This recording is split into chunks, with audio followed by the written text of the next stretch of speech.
Well, hello again, everybody, and welcome to the Saints Insider Postgame Show. I'm Zach Ewing, live here at the Caesars Superdome, and the Saints have lost today's game to the Tampa Bay Buccaneers, 51-27.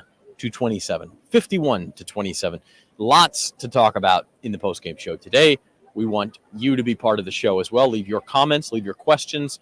Be joined shortly by Jim Derry, the host of the Datitude podcast and sports betting writer for the Times-Picayune. We'll be joined later in the show by our Saints beat writers, Luke Johnson and Matthew Paris, and our New Orleans sports columnists, Jeff Duncan and Rod Walker. So plenty of guests coming, and Spencer Urquhart is our producer today. He's going to feed me your comments as he shows them on the screen. So if you want to be part of the show, keep it clean, leave your comments. Yes, you can call for people to be fired or replaced or whatever. Just keep it clean. So the Saints lose 51-27. Also want to let you know before we get going that this season's Saints postgame coverage is brought to you by Tulane Doctors. Now at East Jefferson General Hospital, Tulane Doctors are bringing academic medicine to more patients in new communities. Look for the shield to know the future of medicine is here. Call 504-988-5000 to schedule with any Tulane doctor or visit tulanedoctors.com. Okay, so let's break this thing down. We have the debut of Spencer Rattler. I would say some good and then mostly bad late in the game. Rattler finishes 22 of 40, I think it was, just over 200 yards. He had one touchdown, 2 interceptions. Talk about that. I don't know that he was terrible. I don't know that he gave you any reason to say the Saints can't win with him. I'd say the reason the Saints can't win is if they play defense like this. 594 yards for the Tampa Bay Buccaneers, the second most given up in Saints team history. 277 on the ground, 317 through the air. 51 points for the Buccaneers, the most scored by an opponent here at the Superdome since 2003 and the third most ever. So just an all-around terrible day for the defense. They did have the 3 interceptions, so you got to give them credit for those, although 2 of them were kind of, fluky tipped balls, had a couple of sacks. So, I guess it's not like they didn't make any good plays. They just didn't make nearly enough good plays. So let's bring on Jim Derry. He is the host of the Datitude podcast. I'm sure he's got lots to say. He's going to say a lot more on his Monday show, I'm sure. Mono Monday. But we'll let you get started here, Jim. Saints lose this one 51-27. They won the second quarter 27-7. It was pretty exciting in here for like 40 minutes during the second quarter. And into halftime, the Saints had a 27-24 lead. And then it just went really south. Yeah, if you would have told me before the game that after in the post game that we would be leading off with anything with Spencer Rattler, I would have told you were insane. That there was about a 1% chance that the post game would not be led off by Spencer Rattler. You would have thought he'd gotten hurt, right? And Jake Haener came in. That would have been the only way. Still, which would have been a story as well. But this defense there's no other way to put it. They were atrocious. And this is the third time that this year that they've been really bad. This is the first time I guess I would call them atrocious. And just because you get 3 picks doesn't change anything. You give up 594 yards of total offense. We looked it up for it, and I'm sure you said it. I didn't hear exactly what you said at the start, but just for the second time in team history, and giving up 51 points and all those things. But, you just can't do that, especially you would think, knowing that your quarterback is out and you're going to have to be at your best. Usually you see defenses tighten up knowing what they need to do. And frankly, it was just the opposite. They looked like they sleepwalked through the first quarter and they sleptwalked through the entire second half. And it's a real problem. And that goes on no one else with the head coach because he's also in charge of the defense. So it's not a good day for Dennis Allen whatsoever. Yeah, I mean, this is the not that I haven't thought Dennis Allen being fired was realistic before this, but this is the first day where I thought, man, he might not make it to the end of the season. He's not getting fired right now. They got to play a game in 4 days. You're not going to do it on a short week, but they're going to have to turn this around fast. And I've been trying to settle down the Dennis Allen haters, but look, I'm with them today. You can't come out and sleepwalk through a game. And that the Saints were completely unprepared on both sides of the football. And just because Spencer Rattler made a couple of nice plays, we can talk about him in a second. But, man, they're just – and you can call injuries, whatever they want, make excuses if you want, but I have no excuses for this team. Again, there's one thing if you come out to play and you're undermanned and you just get beat, and it is what it is. But that wasn't just the case today. The Saints just didn't show up. I don't know what they told them at halftime. Yeah, but it looks like they told them nothing. I'll say this, and while we're on the topic of the defense, let's start with the positive. the defense did get the Saints back into this game. They didn't play well early. They felt that then the kind of unfortunate fumble. Chris Olave gets hurt. He gets concussed, did not return. We can talk about that too. So it's 14-0 early, and then they give up another field goal, 17-0. The defense did get the Saints back in the game. They had an interception that led to a field goal. Then they forced a 3-and-out, leads to the punt that Rashid Shaheed returns for a touchdown. Then they get another pick that leads to another field goal, and all of a sudden the Saints are rolling and have the momentum. The dome is rocking, all these things. But outside of that one little sequence of like 3 drives, and one of them was really kind of I thought Baker Mayfield kind of lost the plot there for a minute. He had one bad pass that got bounced off of Jalen McMillan's hands and turned into an interception. Outside of that, they were terrible. I will say, and I don't know if you call this making an excuse or not, they were in the tough spot of playing on a short week against a team that had extra rest, historically a bad spot in the NFL. They looked like a tired defense. But as you say, it's the third time in 6 games that we've had this conversation. I will say this.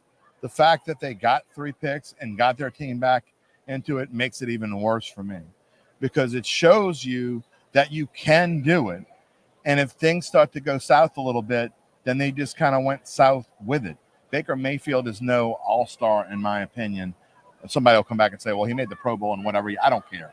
I mean, Baker Mayfield is an average quarterback at best. And they made him look like one of the best in the league in the second half. And there's just no excuses. I don't, they got him back in it, but, and the offense didn't score a point in the second half. Well, again, we can talk about that next, but this defense was atrocious. I mean, just there's no other way to put it.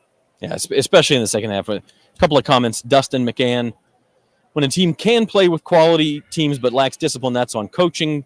3 seasons of consistency points to the head coach. Time to go.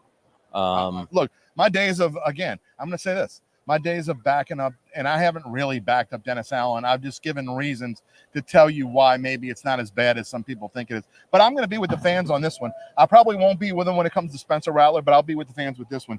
I don't see a future for Dennis Allen going forward if he can't clean things up in a big hurry. You can't start 2-0 and then lose 4 in a row and lose a couple of them convincingly.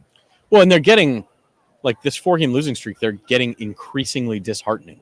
Where you're going, okay, Philadelphia's a good team. You fought with them. You got outplayed. So be it. Atlanta, you gave one away, but really you outplayed them. Kansas City, yeah, you got beat by a couple scores, but that's a really good football team. That's the 2-time defending champions. This one, pretty hard to come up. Now they didn't have Derek Carr. Derek Carr isn't going to keep the team from giving up 594 yards. No. But on that note, we got to talk about Spencer Rattler. Another comment real quick from Douglas. Defense is old and slow. Didn't really pressure Baker. He had too much time. Yeah, they're old and slow. And we talked about this last year. Whose fault is that? You started to see the slippage. Cam Jordan did have an interception today, but it was, ball. It was good awareness, I guess. Up by the second-year player. Fell into his hands.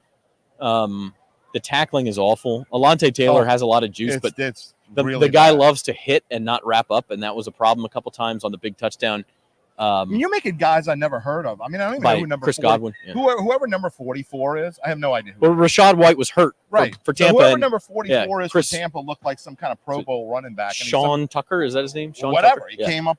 Did he come off the practice squad? Never heard of the guy before today. But he sure looked good against this horrendous defense that doesn't know how to tackle. All right. Well, good place to transition. Elijah says Rattler did a great job, fired Dennis Allen. Okay.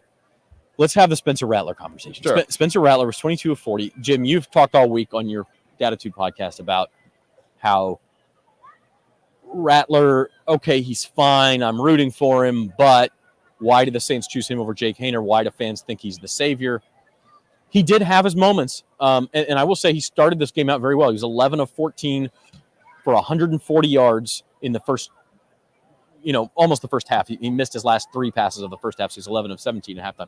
He was 11 of 14, 140 yards and a touchdown, no turnovers in the first half. He had like 22 yards running. I mean, he was kind of scrambling around, extending plays. 27. He was showing why fans were excited about him in that first half. And I do think in the right situation, I don't think this is a situation. There was a report from Jay Glazer earlier today. It's not a situation where as long as Derek Carr's out, which could be 3 or 4 weeks, that the Saints don't have a chance. He can give them a chance if they have everything playing well around him, which they didn't today. So let's start with the good. He definitely flashed some good in that first half. For a quarter and a half, he was definitely better than I expected. People want to talk about his mobility. I didn't think it was anything special, to be honest. He was able to escape a couple things. He was able to his precision on certain passes was way better than I expected, I guess, and actually impressive. But then when the Buccaneers started blitzing him and putting him in a pass rush, he looked like a deer in the headlights, and he looked like a lot of rookies. And I'm not just saying Spencer Rattler. I think that a lot of rookies would have looked like he looked today. There's a reason why rookies don't come in normally and play very well right off the bat. He had no answer for the blitz, was holding on to the ball too long, and then was throwing it too quickly. And I thought was very flustered in the second half. And at one point from the end, the last 2 minutes of the first half, well into the fourth quarter, he went through a stretch where he was 6 of 16 for 60 yards and 2 interceptions, and that's just not going to cut it. I think we looked at the end of the third quarter, and as I mentioned, he started 11 of 14. Then he threw 3 incompletions to end the first half, and through the third quarter, he was 3 of his next 14 with a pick, then added another pick later. Here's my main thing, and this is, I'm sure we'll be talking about tomorrow on Dead Podcast tomorrow at 11 a.m. on all these same NOLA.com social media channels. You cannot say, okay, he was great because he was great, and then when he sucked, it was because of something else. You either have to judge this whole thing, judge it as a whole, and say, there were things I liked, but there were lots of things. You can't just say he was fantastic, which is what I know some people are doing because my son's doing it. I'm getting texts from my son telling me how fantastic he was. He wasn't fantastic. You have to judge the whole performance and not just that quarter and a half that says, that shows me why I think he should be quarterback now. No, the other 2 quarters show me why when Derek Carr comes back, he immediately gets inserted as the starter again because he's by far better than Spencer Rattler. And I will say, even in Rattler's his hot start, there were times when he tucked the ball down and would scramble for 5 yards when there was an open receiver downfield that a more experienced quarterback, I'm not saying Derek Carr makes every right decision every time, but he probably finds some of those open guys. Rattler wasn't finding them. I thought the Bucs defense was really bad in the first half. They were awful. They improved in the second half, and they started to heat Rattler up. They started to blitz him, come after him a little bit, and then you really started to see Rattler get sped up, and that's to be expected. I mean, that's not even a criticism of Spencer Rattler. He's a rookie quarterback in his first career start. I agree. They had fallen behind, teams blitzing. I mean, that is to be expected. It's not like this. We saw Caleb Williams, the number 1 pick in the NFL draft, take a few games to get acclimated. I mean, it takes time. Well, and that's the thing, Zach. It's like people who don't want to hear it, they don't want to hear any negative about Rattler will say, I'm hating on him. I'm not hating on him at all. I'm telling you that I don't think that any rookie, and I mean no rookie, I mean even Jaden Daniels, you could throw anyone out there today, would not have been able to do things that he wanted to do. So I'm not necessarily blaming things on Rattler. I'm just saying, can we cool our jets and realize that this guy is not the savior of this franchise, which is what so many people think he is. He's got a lot to learn, and he proved that in the second half, again, by looking like a deer in the headlights. Oh, my goodness, they're coming at me. This is something that they didn't do before. Yeah. So does he have potential? Maybe. I mean, he played better, again, in that first half than I expected, but in the second half, he was exactly what I expected. All right, comment from Shane. If Gail Benson actually cares about winning, she would give us what's needed and fire the entire front office and head coach. Gail Benson's. Yeah, Gail Benson, it's not her role, isn't it? She's not that kind of owner. So somebody She's else. Not Jerry Jones. Yeah, somebody else is going to have to make that decision for the Saints. It's not going to happen anytime soon. Yeah, we're going to take our we need to get a break in and a word from our sponsors here. So we'll be back on the Saints Insider post-game show. Still awaiting visits from the locker room from our beat writers and columnists, but more after the break with Jim Derry right after this.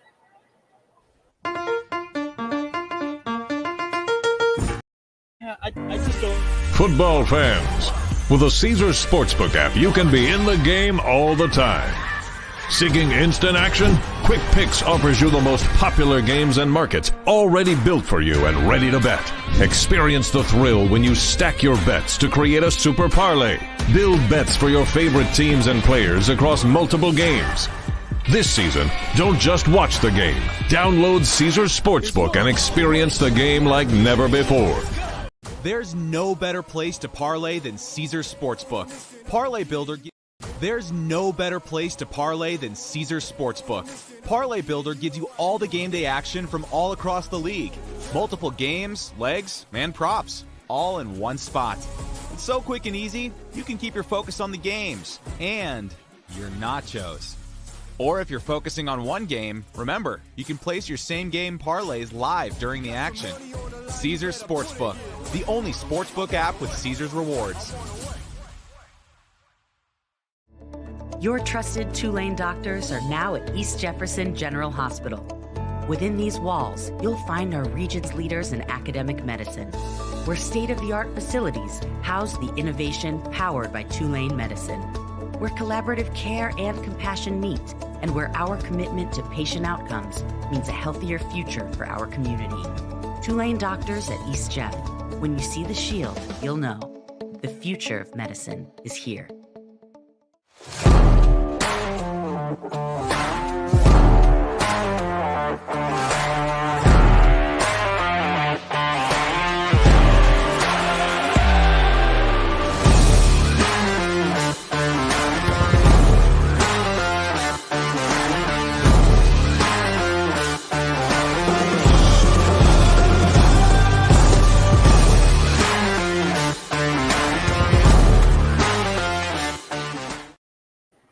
Welcome back to the Saints Insider postgame show. We just kept talking right through the break. We're fired up here as you guys are too. I got one real quick thing to say, and I know this is going to be the end of the Spencer Rattler talk. The just unrealisticness or whatever you want. It's not really a word, but whatever. You know what I mean? Of why people think Rattler's better than Carr, and I'm just telling you from experience from my 26-year-old know-it-all son, and I think he represents the Is he watching, by the way? It feels like you're talking directly to him. I have no idea, but I will say this: of the Rattler lovers, the people who think that Rattler's going to save this franchise, this is the unrealisticness of this. He's telling me Derek Carr would have thrown for 80 yards and got picked. Derek Carr would have thrown for 300 yards in the first half, and the Saints probably would have scored at least one more touchdown. Yeah. They certainly wouldn't have got shut out in the second half, and he would have been able to handle the blitz a lot better than that. I'm just saying. Although that is his weakness, but I agree with you. I mean, this whole talk about Rattler replacing Derek Carr, it's absurd. Way premature. It's not happening. It's not premature. It's absurd. Okay. But we can move on now. Here's the last thing I'll say about Spencer Rattler. It is okay to hope. It is okay of course. To say I'm excited about the future. Course. And I think there are things Spencer Rattler showed today that should excite fans. I do think that. Hope is also not a strategy, as Vince Lombardi once famously said. But I'm also going to say, too, on the same... And the Saints need to have a strategy. Well, on the same thing, going into the next game, I think that maybe Rattler, maybe he matched up because he can move a little bit. I would like to see what Hayner can do. Okay? I mean, it's probably not going to happen. I mean, if they started Rattler in this game, they're probably going to start Rattler in the next game. But I don't understand. If you're 2-4 and you're pretty much getting to a point where you got nothing to lose, why wouldn't you want to see what your other quarterback can do? They played. Look, we were joking that they were playing this game like a preseason game because Bub Means was like all over. We didn't even mention Bub Means. Bub Means had a good game. I mean, he was all over the field in the first half and then kind of disappeared. But lots of names that we saw from the preseason that were it was like flying around today. Nick Saldivari at guard. Rattler drops back to pass. He scans past Mason Tipton and Dallin Hulker and completes to Bub Means. Is this the preseason? Like, what is going on? Yeah. And so from that perspective, you feel sorry for the Saints. And I do think if the defense plays better and the Saints somehow win this game, we're having a completely different conversation. Rattler, to me, showed, again, you can win with him. You just need the rest of the team to play well, and they didn't today. Dennis, you guys want something infuriating. Dennis Allen said in the press conference that I think we're close. Yeah, I just saw that. Someone just texted me that he said that. If he really did say that, I'm going to spend 20 minutes blasting that tomorrow on Datitude. Because if he says he really close, my question would have been, if I would have been in there, I would have said close to what? I don't know what they think they're close to, because it ain't close to winning. Rattler says he thought it was sloppy in the second half. He's talking right now. Says losing Olave early was tough, and I agree with that too. I mean, that's sure. And by the way, that was a dirty hit. Yes, Zion McCollum should have been penalized for that hit. I don't think he caught the ball, but that's all. But Chris Olave still would have been out, regardless of whether Zion McCollum is penalized. Excuse me a second. Look, I just losing my voice here, but go ahead. The other thing is, with a Thursday night game coming up, you cannot expect a lot of these injured guys to come back. No. I mean, look, if you have a concussion, concussions aren't things you come back from in a week, much less in 4 days. So you can pretty much expect that Olave is going to be gone on Thursday night. And I would say that if you didn't start Taysom Hill in this game, you're probably not going to start Taysom Hill. I think Taysom's out multiple weeks. Yeah, so Taysom Hill's gone. Your offensive line is in shambles. I don't know why next week would be really better. Cesar Ruiz maybe, but he hasn't practiced. I don't know. The only reason why next week may be better is because the Broncos don't have Mike Evans and Chris Godwin. But again, some dude who's wearing number 44 that I never heard of. I don't know how many yards he rushed for today or how many yards of total offense he had, but it was a decent amount. So there you go. Brenton Bannister, DA said we are close. Is he close to being unemployed? Dennis Allen. I'm having a hard time believing he actually. I think said that. the only Why thing. would you say that? The only thing Dennis Allen can say right now is, look, we've got to be better. But there's only, when you're a coach in the hot seat, there's only so much self-blame you want to do because you're just asking. I'm not even saying you blame yourself, but you don't say things like we're close. I mean, you're taking me back to the end of last year and him apologizing to a guy who was fired before he could even get back on the plane. So, I mean, and the Atlanta Falcons, nonetheless, I still haven't forgotten that, by the way, nor will I let that go. But, so he was already running on thin ice. So to go out and say you're close when this team ain't close to anything, they've gone further and further away from being close the last 4 weeks. Every week, for 4 weeks, they've gotten worse. Yeah, it's not pretty. And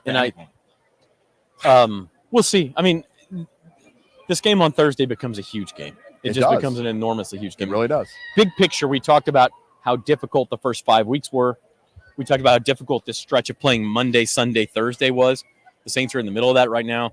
And on top of how difficult the schedule was to begin with, you've got all these injuries. So it is a difficult stretch. If you can finish it with a win on Thursday, get to 3-4, have the mini bye. And by the way, I talked about the spot the Saints are in where they're coming off a Monday game and the Bucs were coming off a Thursday. That game in LA is going to be the opposite. The Saints will be coming off of extra rest on the Thursday game, and the Chargers play the Monday before. So it'll be the opposite. So they'll have that advantage. Maybe you get back to 4-4, and the Chargers are actually kind of banged up too. And then you go to Carolina, which again back-to-back road games, but you're playing Carolina. I mean, this season can quickly get back on track, but to me, you're kind of one of those cars you're trying to overcorrect, and you're up on 2 tires right now instead of 4. And you're going to have to correct it soon. Since I've been called Derry Downer so many times, I'm going to come back with a positive that kind of tacks on to what you said. If there's any good news or anything bright side to look at, it's hard to find one. But honestly, let's be realistic. I think the Saints are pretty much record-wise where we thought they would be after 6 games. 2-4, I think, is probably the most common. They didn't do it the way that maybe we thought they would do it, but we thought that it was 2-4 is definitely the most common record, I think, that we thought they would be after this stretch. Now, they got to find a way to win against a team that's probably better than most people thought they would be. I don't think there's any question the Broncos are playing better. They're losing 13-0 right now, but still they were 3-2 going into the game. So, and the motivation that Sean Payton, if you don't think Sean Payton's looking ahead to Thursday night, you cray.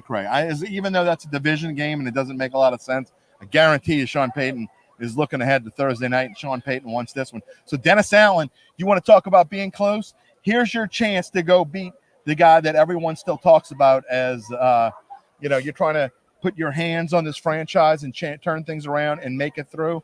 You got to win Thursday night, because to me, if they go 2-5 and they lose to the Broncos, and you're going on the road in a 2-game road trip, and I don't care where you're going, the season's pretty close to over if they lose on Thursday. That's my opinion. It's a lot of time. Close to. I'm not saying it's over, but it's real close to over. So I'm going to go ahead and call that a must. I think the bigger concern, big picture wise, again, and you said 2-4. Yeah, you can't lose 5 in a row, but also you're now 2-4. You have lost head-to-head to both the Falcons and the Bucs, the 2 teams ahead of you. The Bucs are now 4-2. Falcons, I believe, are tied with the Panthers early right now, but if they win that game as expected, they'll also be 4-2. So you're 2 games behind your 2 biggest rivals for the division, and you've lost a tiebreaker. You lost 2 division games. So you are almost in a spot where you've got to start to look to the wild card. Now you play those teams both again if you beat them both. On the flip side, fact that you're even talking about, that's in the middle of October is bad. That's a problem. Okay, it's a problem. It's bad. I mean, when you start talking about we might have to look to the wild card. I mean, how many wild cards are going to come from the NFC South? If you're lucky one. Well, and look at the rest. Lucky one. We had this discussion on the Saints Insider podcast last week. If you start to look around the NFC, okay, let's give the Eagles the NFC East. Okay, You could say where we Commanders, are but right now. let's say we'll give the Eagles the NFC East. We'll give the Lions or the Vikings the NFC North. The Bucs or the Falcons the NFC South, and the 49ers the NFC West. So you're already 2 games behind everybody else. So there's only 2 wild cards. The teams we didn't mention: Commanders, 4-2, Vikings, 5-0, and the Falcons and Bucs, who are both probably going to be 4-2. Didn't mention Seahawks. Anybody? I mean, like there's other teams out there. Cowboys, who could Packers. I didn't mention. I mean, like 4-2. You're going to get a wild card out of that group? I don't think so. No, I mean Packers 4-2, and they had Malik Willis as their starter for however many weeks they had him. So, crazy. You better start winning. You better start winning. You don't even talk about that stuff. That stuff's silly. It's just silly. What are you saying, Jim Moore? That's what it goes. Exactly. Close. We're close. I mean, if you want to go back for the old farts that are watching this, people old like me will remember we're close, and close don't mean bleep, and they're not close. So it really doesn't mean diddly poo. I know, but I'm combining. You can use diddly poo if you want. That just boggles the mind that if he really said that. Gonna look at some stats here. Spencer Rattler has mentioned 22 of 40. It was 243 yards, 1 touchdown, 2 interceptions. About a good 60 of those yards were kind of in garbage time. It won't be Ratitude. He was sacked 5 times. By the way, we got to talk to Matthew Paris in a few minutes. He had Spencer Rattler's stats pretty close to nailed. Rattler ended up with a few more yards than what Matt predicted, but he was pretty darn close. He did have 27 rushing yards. Alvin Kamara, again, can't run the ball. 13 carries, 40 yards. Like he was completely disinterested in playing today. Kamara did have a touchdown. Week, by the way. Yeah. Saints averaged 3.9 yards per carry, and that's with Rattler averaging 6.8 on 4 scrambles. Yeah. Who do you think the Saints' leading receiver was today? Have you looked at this? Bub Means? I don't know. It was not Bub Means. Okay, by yardage or by catches? By yardage. It was Bub Means by catches, but I'm talking about yardage. Well, somebody had like Juwan Johnson had 2 long catches. Juwan Johnson is number 2 on the list with 48 yards. Bub Means had 45. Foster Morrow with 2 catches for 54 yards. Yeah, but leading receiver. Well, and you go back to both Rattler had Morrow wide open in the end zone and had Holker wide open in the end zone and didn't see him. He didn't miss him. He just didn't see him. Yeah. But anyway, we'll let the experts talk about that. Our beat writers are here. You have a last thought there, Jim? Last thought is, look, this team is in a lot of trouble. They are who we thought they were to steal Denny Green's line. They're 2-4, and they're on the road to Nowhereville. I mean, let's just be real. Those first 2 games were a fluke. They've got so many issues. It's not just the injuries. There are going to be a lot of changes being made to this team, whether it's done before January 6th or whatever 5th or whatever day that is. It's the last day of the season, or it's done right after. This team is on the train to not the rat train. It's on the train to lots of changes. That train's up on one side, 11 a.m. tomorrow morning on Datitude. Check out Jim Derry's Datitude podcast. Our thanks to Jim, and we're going to bring on our beat writers now. Who's first, guys? We're watching the Saints Insider post-game show live here from the Superdome. We're going to start with Luke Johnson, Times-Picayune Saints beat writer. Luke, hell of a second quarter for the Saints. Yeah, hey, 27 points in the second quarter. It's the first time they've done that in 7 seasons. It looked like it was going to be a fun game for a minute, and then it all just kind of came completely off the rails in the second half. So let's talk about that. It was a fun game for like 3 quarters, I would say. And then I think the first play of the fourth quarter, Spencer Rattler throws his first interception. The first play of the fourth quarter, he underthrew a ball to Rashid Shaheed. Rashid wasn't open. He was NFL open, right? That's catchable. That's the kind of play you've seen them kind of connect on many times this year, many times throughout Rashid's career. It was just a little bit underthrown, and I mean, the game really snowballed from there. But I mean, if you just kind of look at the way the entire second half unfolded, the Bucs were pretty much in control as soon as the second half started. Yeah. It was 27-24 at halftime. The Bucs win the second half, 27-0. Yeah. Count the first quarter, it's 44-0 outside of that one second quarter. Right. So right. Not good. Look, let's talk about Rattler, and then we'll get to the defense. Sure. Spencer Rattler started out very, very good. Everything that everyone said about him that was good. He starts 11 of 14. He's scrambling. He's finding open guys. He's extending plays. Looked really good. Then the Bucs start to heat him up, and especially once they fell behind, we saw the game speed up on him a bit. Yeah, and I think you kind of hit the nail on the head with the first part of that. Is the Bucs started to understand how to pressure him. Rattler said in his post game that they started playing a wide alignment to kind of eliminate some of the boot game that they had going. And then you started seeing him bring some pressure. Antoine Winfield was in there a couple times. Levante David was in there. And we know the Saints offensive line is really going through the ringer right now. They had 3 starters out today. They just weren't able to hold up when the game kind of flipped to that sort of game. Saints weren't able to run the ball, and once the Bucs were able to kind of just really isolate on the Saints passing attack, it was really just kind of lights out from there as they started getting pressure on them. And any quarterback is going to struggle when you're pressuring them like they were. You got an overall letter grade for Spencer Rattler today in his debut? Yeah, I mean, I think it's a C. The second interception is whatever. The game was kind of out of hand. Right. You're just trying to make plays. I thought he was pretty good for most of the game. Yeah, I think C is fair. Yeah. But obviously, like, I don't think Spencer Rattler lost in that game.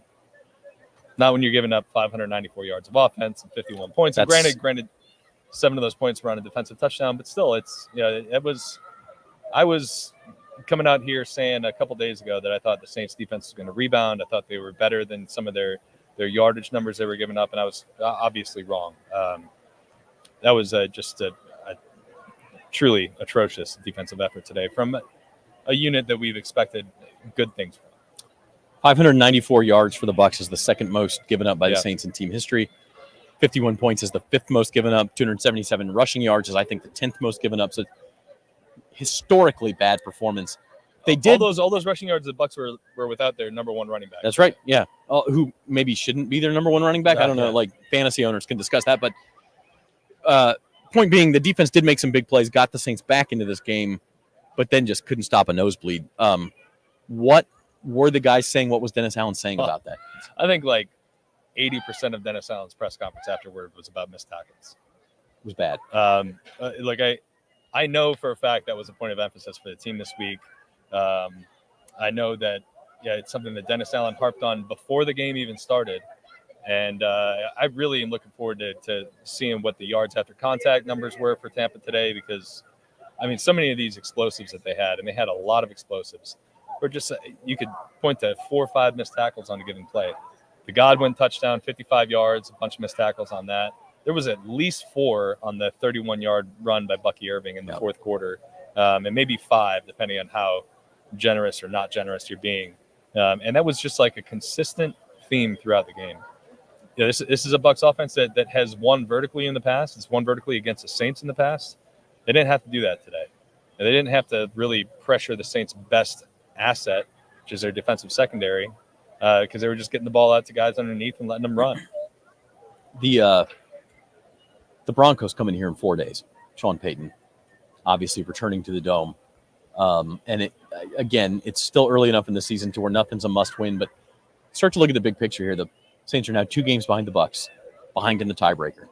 Falcons are actually down 10-7 in Carolina, but we'll see how that game goes. I mean, they might be 2 games behind the Falcons as well and losing the tiebreaker.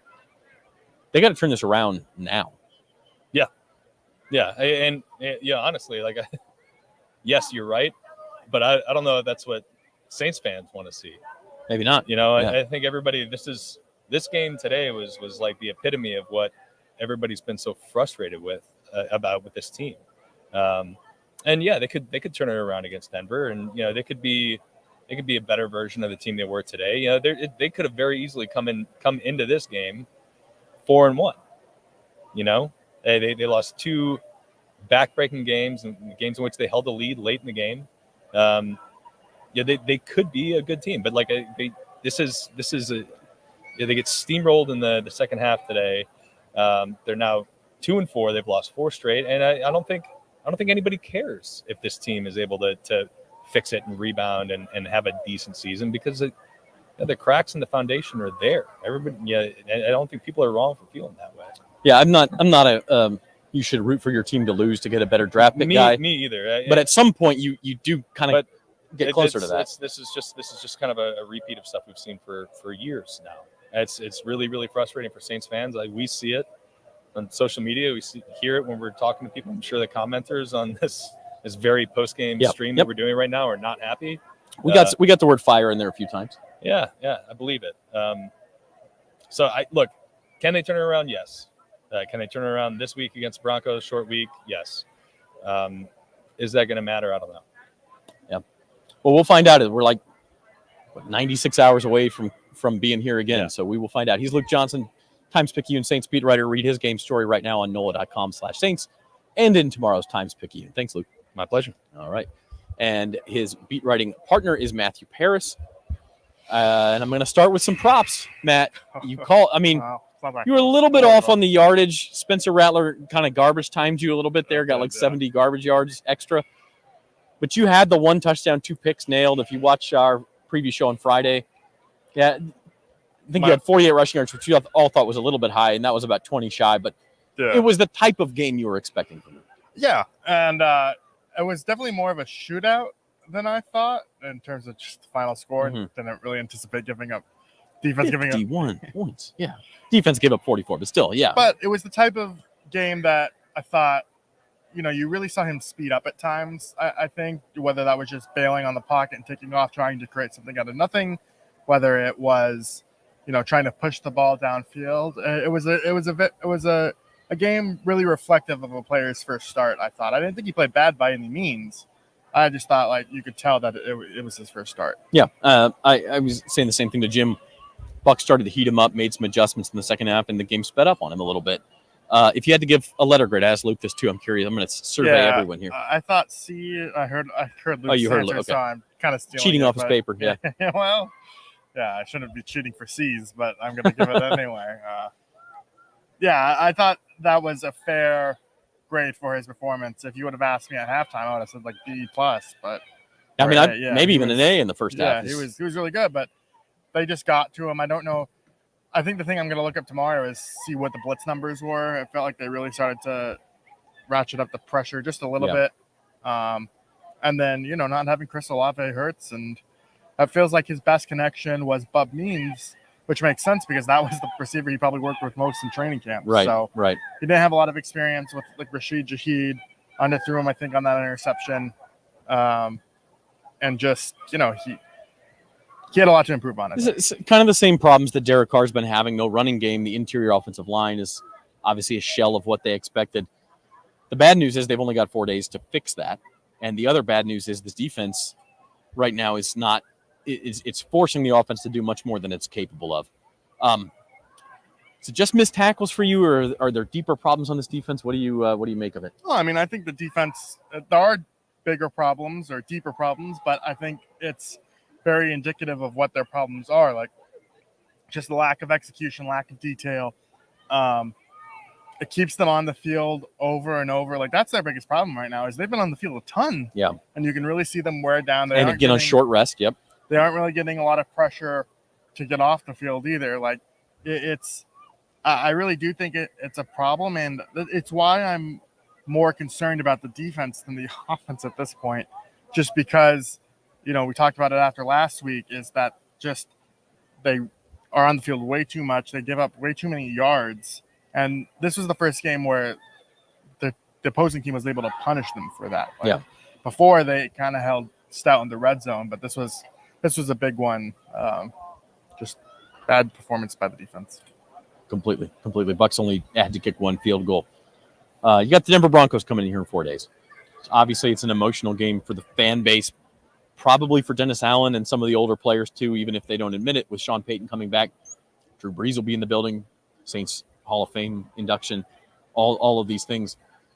But again, on short rest, they're gonna have to figure something out because this is snowballing pretty fast on them. Yeah, no, I mean it's.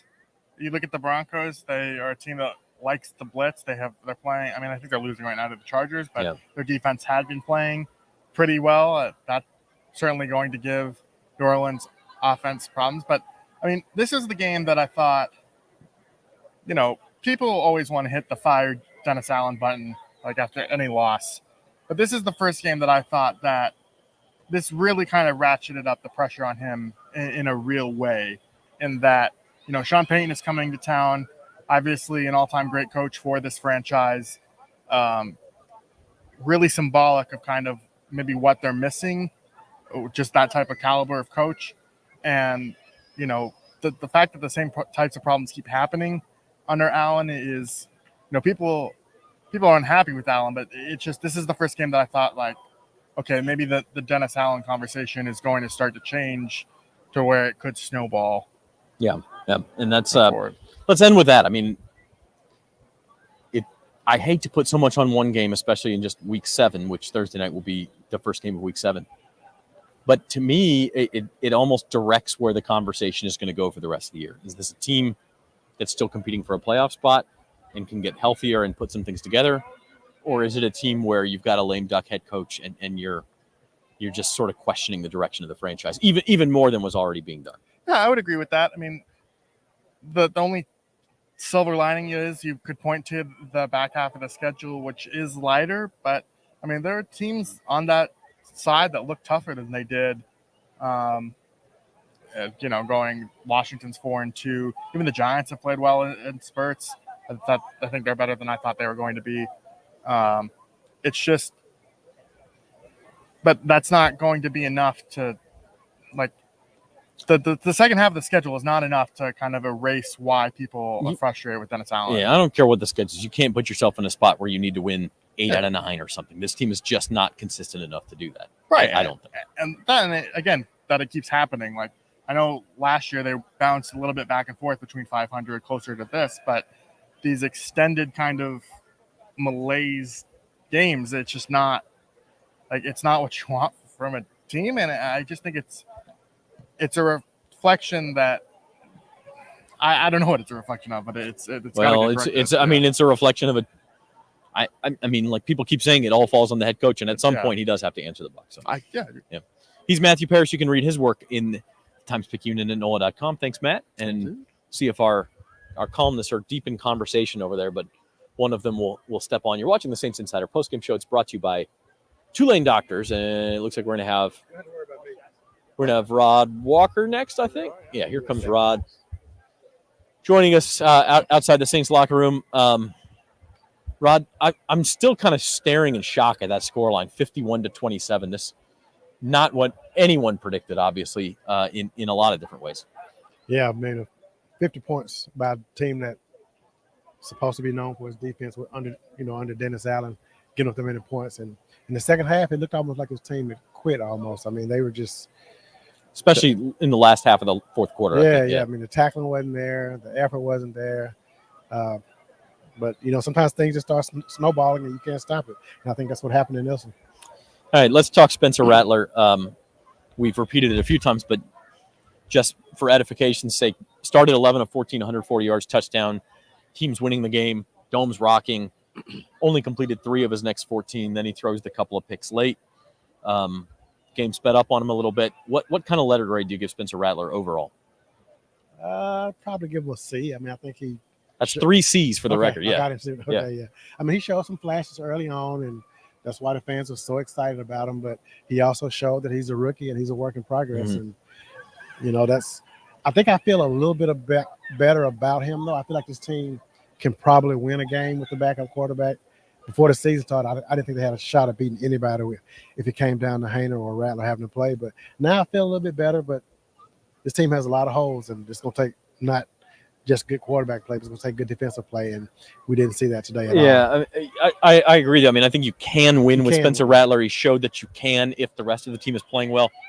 But if we're talking letter grades, like, this defense failed today. I mean, they there's no way you can give them anything but an F. Yeah, I mean, they got the 3 picks in the first half, and you're like, okay, this defense is really good. And all of a sudden, you look at the end. I mean, the numbers almost giving up 600 yards is just unacceptable for any team, but especially a team that's supposed to be the defense supposed to be their bread and butter. And right. That's Dennis Allen. That's his forte, and it just didn't work out today. Yeah, a lot of missed tackles. We did have a comment here from Hakeem who says missed tackles are killing this team, and that's fundamentals, and fundamentals come down to coaching. I mean, it's hard to argue that now. I will say on a short week, you're not going to practice as hard. I mean, but you're 6 weeks into the season. These guys aren't making tackles. We're kind of beyond the point where you're just going to snap your finger and get that. Yeah, and that was one of the questions I asked. I was asking guys in the locker room, is it more technique, angles, or just lack of effort? And, some of those guys a lot of them talked about just people missing assignments and being out of position. And I don't know how that happens at this point in the season. Leaving receivers open is the same thing, right? Yeah, somebody's not where they're supposed to be. And so you definitely can't fix it by Thursday. I mean, you got to hope that you have some things go your way, but they have some this team has some big issues now, and it's getting to a point now where it could start really spiraling out of control if they don't get it fixed right away. Because losing is just, it just gives those negative vibes that can kind of linger on throughout a season. Yeah, you're facing a team Thursday that also has a rookie quarterback. This quick scoreboard update: they're losing 20-0 at home to the Chargers at halftime. By the way, the Falcons also retook the lead on Carolina. It's 15-10. I don't know if Sean Payton even tried to win today. I think he may have just said, "Okay, I know this is we're going to game plan for New Orleans." Just wait for Thursday. Yeah. I mean, and I wouldn't put it past Sean to do that. But for the Saints, you start talking about this with Matt. It's kind of a fork in the road game. You win that one, and you go into that mini bye, kind of a natural reset. Maybe you get Derek Carr back, maybe you don't, but you do start to get some of the injured players back after that, and you can say we're still in this thing and we can still go on a run, especially given a softer back half of the schedule. But on the other hand, if you lose it, that's 5 in a row. That's 2-5. Hope starts to go out the window, and a plan for the future starts to become more of a focus. Yeah, I mean, I think if it won't just be if they lose, but it'll be how they lose too. I mean, if they come out and get steamrolled like they did today, then this team has some real issues going to that mini bye. And so, yeah, Thursday is a really big game for this team. It's the tipping point. Yeah, we've said that too many times. It just occurred to me the whole point differential thing of the Saints being plus 57 or whatever they were, but being 2-2. That's kind of gone out the window after back-to-back. Last week was 13 points. This week was 24. So Saints actually still have a positive point differential after all of that. But they got to get it together. And to me, it's got to start on the defensive side, Rod. That's the identity of this team, is a tough, hard-nosed defense, a ball-hawking secondary, which we did see some of today, but they've just got to be in a position to lead this team. Yeah, and today the interceptions, 2 of them were deflected. And so I mean, that's just kind of like the ball bouncing your way. So I don't know if it was, maybe we got a little bit too excited about it, but the defense has to play better. I mean, Tampa came out and scored on that, that opening drive, and that can't happen. And so I mean that they got a short turnaround to fix this. Yeah. I did want to mention Rashid Shaheed's punt return because I haven't mentioned that yet. It was pretty spectacular, 54 yards. Just makes like one move and he's gone. I mean, it looks so easy. It almost looked like a drill. Yeah, I mean, he's just – you look at – I think it was Luke that tweeted out all of his touchdown scores, and I think he had a 19-yarder, which is the shortest of his career. Everything else has been like 40-plus. I mean, he's just a big play guy, and his speed is – speed kills, and that's what he does. And that's what kind of got the Saints back rolling. I mean, it kind of jump-started the comeback. Yeah. That along with the interceptions, but just not enough today. I really thought, I was thinking because the last time Shaheed returned a punt for a touchdown was in Green Bay last year, and they blow a 17-0 lead and lose that game too. And today I thought, well, wouldn't it be poetic if his punt return helped them come back from a 17-0 lead? Actually, yeah. Was that 16-0 in Green Bay? It was 16-0. It was 16-0. Okay, I was thinking 17, but still, it would have been somewhat poetic. And then, of course, that all got turned on its head in the second half. So, Rod, we'll leave with this. Where do you think this team is? I mean, do you think Dennis Allen's future is actually in jeopardy now?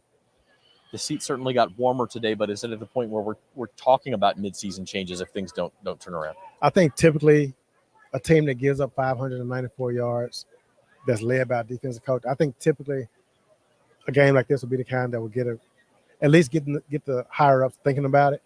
But I just don't think this is an organization that will make a change in the middle of a season. They're just not what they do. But I think there are some organizations that will probably be like, you know what, we got to at least think about this now. And I just don't think this is an organization that will do that. A lot of them have more hands-on owners than the Saints have. We got a comment about Gail earlier. She's not the one who's going to do that. So right. We'll see what happens. Jeff's walking away, but I'm gonna try to get Jeff Duncan on the to finish up the show here. Watching the Saints Insider post-game show. I'll tell you what, we'll take another commercial break, and we'll be back with Jeff Duncan right after this. There's no better place to parlay than Caesars Sportsbook. Parlay Builder gives you all the game day action from all across the league. Multiple games, legs, and props, all in one spot. It's so quick and easy, you can keep your focus on the games and your nachos.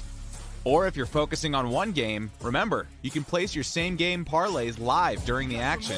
Caesars Sportsbook, the only sportsbook app with Caesars rewards. Your trusted Tulane doctors are now at East Jefferson General Hospital. Within these walls, you'll find our region's leaders in academic medicine, where state-of-the-art facilities house the innovation powered by Tulane Medicine, where collaborative care and compassion meet, and where our commitment to patient outcomes means a healthier future for our community. Tulane doctors at East Jeff. When you see the shield, you'll know the future of medicine is here.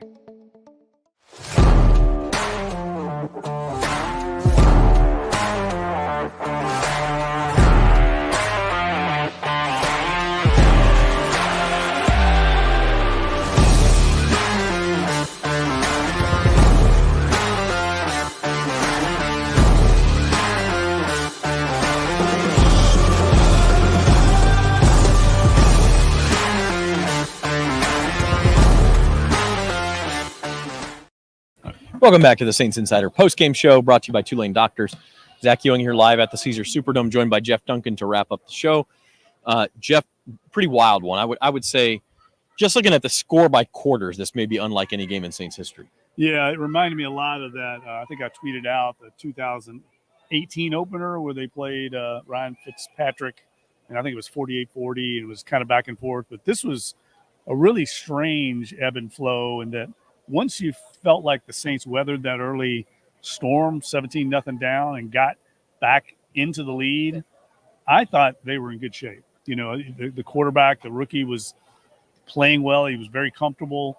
Looked like they had complete momentum at the time. The crowd was into the game. And just to see the way they came out in the second half and just got dominated was very unusual, and I think a little discouraging if you're a Saints fan, just to see the way the team kind of laid down in the second half. That hasn't happened, for better or worse, for Dennis Allen, haters or supporters. That hasn't happened very often in his tenure. And today, I think for him, he had to be a little disillusioned with the effort down the stretch today. It just wasn't there. It's a great point. Just in the last this season and last season, how many times have we said, oh, but they haven't quit on Dennis Allen. Right. They're still playing hard, and they gave themselves a chance. Today was kind of the opposite of that. They went into the fourth quarter down 31-27, but with a first down, I think around their own 40-yard line, maybe like 35 to 40-yard line. Spencer Rattler underthrows Rashid Shaheed, his first interception, and it was just an onslaught from there. But you're right. I mean, if the Saints win this game with a rookie quarterback after falling behind 17-0, it's one of the more famous victories, not only in Dennis Allen's tenure, maybe in the history of the team. I mean, it's right up there, considering everything they were facing. And they had come back by halftime and just couldn't find a way to turn it around again. Yeah, I didn't see the mental toughness that, Dennis Allen talks about a lot. It felt like once that interception happened, it just the air went out of the balloon, and you could just see it. The body language turned, and this team just not put up any resistance. And it was embarrassing in the second half, the way they were able to run the ball. I think they had 10 runs of 10-plus yards. That hasn't happened in a long time, if at all. It says a lot to the effort. Dennis talked a lot about tackling, especially on some of the underneath passes that turned into explosive plays. But I think more than the fundamentals, it was just flat-out effort. Once this team got down, they didn't show a whole lot of fight after they had come back and taken that lead. And, look, there's a lot of things right now that have to be evaluated in the organization. When you lose 4 in a row, I think this is only the third 4-game losing streak they've had since 2006. They had one in 2021, lost 5 in a row, and they started the 2008 season, I think it was, or 7 season with 4 straight losses. You have to evaluate everything, not just the players, but also I think how the coaching staff is handling game plans and in-game adjustments. Today, a number of people talked about how the Bucs adjusted in the second half to what the Saints were doing offensively, and there was no answer to it. It's the wheels came off, and they really couldn't move the ball. Yeah, not good. And I think a fair criticism of Clint Kubiak at this point is in-game adjustments. Correct. You saw it in the Eagles game, the last home game here, where once Eric McCoy went out, it was like there was no plan. Yeah, they have a plan going into the game. It looks pretty good, and then as the other team adjusts, there's not a counter adjustment. That's how the NFL works. Right. Constantly, it's a chess match. And you got to have more than just what you go into the game with. And I thought today, Tampa Bay was shooting themselves in the foot he had 9 penalties in the first half, I think it was. Yeah. They really kind of let the Saints back in with some, some unfortunate turnovers by them, but also, just penalties that were just killing their drives. And once they stopped committing those penalties, and the Saints had no answer for Baker Mayfield. Spencer Rattler finishes 22 of 40, I think 243 yards, also had 27 rushing, 1 touchdown, 2 picks. I asked the other 3 guys, so I'll ask you, if you had to give an overall letter grade to Rattler today, what would you give? I would probably say a B minus, maybe C plus. You're the high man. Everybody else said C. Yeah, so, I think I was a little more encouraged. I like what I saw. There's something there with this kid. He's got poise. The moment wasn't too big for him. You could see players respond to him. He said all the right things post game. Obviously, the turnovers were the things he cannot do in a game like this. He said as much, but I thought he handled everything, considering he loses his number 1 receiver in the first series. He's playing without 3 starting offensive linemen. I mean, he didn't get a lot of help today either. No. There were a handful of drops on passes that were right on guys' mitts. For him to be successful, he's going to have to get much more help around him, not only from his offensive teammates, but from the defense. You can't get in a shootout and expect a rookie in his first NFL start to put up 30-something points, and it was going to take 50 today to win. Before we wrap up, I got Matt Lance. I assume you're joking, and this is funny. Did Todd Bowles apologize for scoring the last TD? I hope you're not serious, because there's a lot of differences, but that is funny. A little sarcasm, probably. Anyway, we'll wrap things up with this, Duncan, and you're probably closer than any media member to Sean Payton. He comes back on Thursday. Drew Brees will be in the building. We had this one circled in the offseason anyway. And to be fair, we also kind of saw this coming, maybe not in this exact way, but Saints are 2-4 against a tough early schedule. Facing a real crossroads here. They have to deal with the emotion of the Peyton Brees thing while really kind of determining which direction the season is going to go in. Yeah, I don't want to overemphasize this because I'm usually kind of much more understated. I think it's a must-win game for the Saints. I think if they lose this game and fall to, what would they be, 2-5, 2-5, go on the road to and then Los 2 Angeles, straight road games to LA and Carolina and have lost 5 in a row after that really nice start. I think the wheels could come off. I've seen it happen before, really bad seasons. With all the emotion that's going to be in this building with Drew Brees and Sean Payton here, there's going to be a lot of conflicted emotions by the fans, I think, especially with the Saints kind of nosediving right now. They've got to somehow rally the troops and get a win. I don't care how it is. It could be 10-9. They need to win this game, kind of get some confidence back and try and keep the wheels on the track. Because right now, I don't like what I'm seeing also, I should say, in the post-game locker room. I mean, we haven't talked about this, but you have captains on the team not talking after games like this. This is when captains have to step up. And I know people will say, well, they don't care about the media. No, that's part of your job when you're a team captain is to represent the team and to kind of lead the way for the younger players. And some things like this that are going on should not be happening. It doesn't happen on really good teams that I've covered before. When you have a loss like this, it's incumbent upon the leaders of the team to step forward. Unfortunately, not now. You've got a lot of leaders that are hurt. Tyrann Mathieu, Eric McCoy, Derek Carr, Taysom Hill. Some of the captains are sidelined, but the ones that are left need to step forward and be accountable for a game like this and kind of set the tone for the team going forward. And I'm not seeing it right now. We get a lot of comments. I know I said I was going to end, but one more. We get a lot of comments after every loss. Dennis Allen has to go. He's not the answer. Feels a little more real today, doesn't it? I mean, is it fair? Yeah, and look, I think it's the way this game was lost. I know I picked the Saints. You've reminded me a few times I was the one that picked the Saints. Our group chat was on fire during the game. Yeah, deservedly so. I think I'm 1-5 on my picks this year. It wasn't that the Saints lost; it's the way they lost today. We've talked about it. Very discouraging, the performance on the field. And I think fans can see that. The effort wasn't there. You give up the second most yardage in history of the franchise today. That speaks volumes to where this team's going. And I think what I was just saying to Rod Walker, the team is getting worse, not better. Right. The performances are getting worse in these losses. That's very bad sign. So they've got to get back on track and kind of rally the troops this week. It's going to be a big week on a week of rest to see the leadership on this team, if they can put it together and get a win against, because we all know the storyline is going to be Sean Payton coming back in here against his old organization. It's the first time he's been back in an official capacity, and they do not want to fall in that game and go to 2-5. Yeah, they got to be back in the facility tomorrow. So do we. We're going to wrap things up. We've been going an hour. We hope you enjoyed the Saints Insider postgame show. It's brought to you by Tulane Doctors. Our thanks to Jim Derry, Luke Johnson, Matthew Parrish, Rod Walker, and now Jeff Duncan for coming on. Norman Bell is our cameraman today. Spencer Urquhart, our producer. We appreciate them, and we appreciate you. We'll be back later this week with another episode of the Saints Insider podcast. So check us out. Subscribe to the Saints on NOLA.com YouTube channel, and follow us at NOLA.com/Saints for all of your Times-Picayune Saints coverage. Until next time, we'll talk to you later.